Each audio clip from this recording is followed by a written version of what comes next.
नमस्कार मैत्रिणींनो, मी उर्मिला स्वागत करते तुमचं माझ्या नवीन व्हिडिओमध्ये।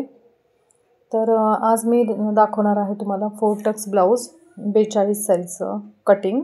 तर इथे मी 1 मीटर अस्तर घेतलेला आहे, ते फोल्ड करून घेतलेलं आहे। हे पाहू शकता तुम्ही। आता मी पुढचा मागचा पार्ट कट करण्यासाठी छातीचा चौथा भाग आणि मार्जिन असं घेऊन डबल फोल्ड करून घेतलेला आहे कपडा, जेणेकरून आपल्याला स्लीव्ज कटिंगसाठी पण जागा राहिली पाहिजे। म्हणून हा उरलेला जो कपडा आहे तो मी स्लीव्ज कटिंगसाठी ठेवलेला आहे आणि उजव्या बाजूने मी डबल फोल्ड करून घेतला आहे, ज्याच्यामध्ये आपला पुढचा आणि मागचा दोन्ही पार्ट निघणार आहेत।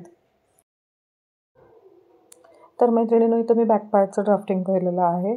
तर मी आता तुम्हाला सगळं सविस्तर सांगते की मी कसं केलेलं आहे। तर मी इथं पूर्ण उंची ब्लाऊजची होती 14.5 प्लस 1 इंच, म्हणजे 15.5 इंचावरती मी इथं मार्किंग करून घेतली पूर्ण उंची।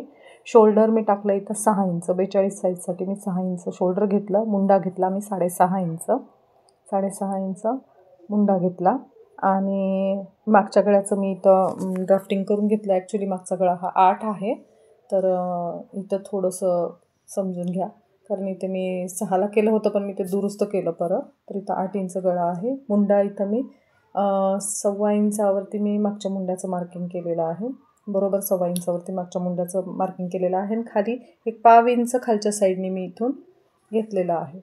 आता इथे मी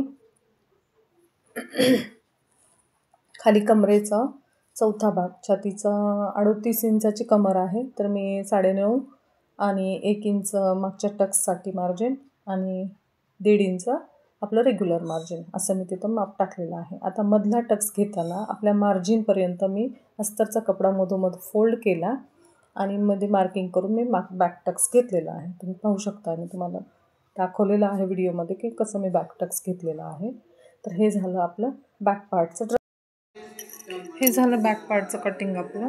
आता हा back part as it is आपण फ्रंट पार्टवर ठेवणार आहोत।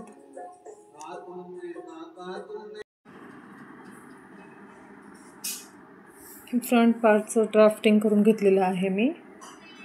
आपला पुढचा गळा आहे 6.5 इंच, 6 प्लस अर्धा इथं घेतलं। हे 6 इंचाचं शोल्डर, 6.5 इंच मुंडा आणि 1.25 इंचावरती पुढच्या मुंड्याचा आकार दिला आणि इकडे 1.25 इंच एक्स्ट्रा ठेवलं होतं मी। 1.25 इंच ह्या साईडने हुकलूकपट्टीच्या साईडने 1.25 इंच घेतलेलं आहे आणि योकपट्टी आपण कपड्यावर कट करणार आहोत, त्याच्यामुळे मी इथे बॅक पार्ट 2.5 इंच फोल्ड करून ठेवून मग मार्किंग केलेलं आहे। तर आता हा टक्स मी कसा घेतला, तर इथून 4 इंचावरती मी हा एक टक्स घेतला आणि हा टक्स मी याचा मध्यभाग काढून हा दुसरा टक्स घेतला।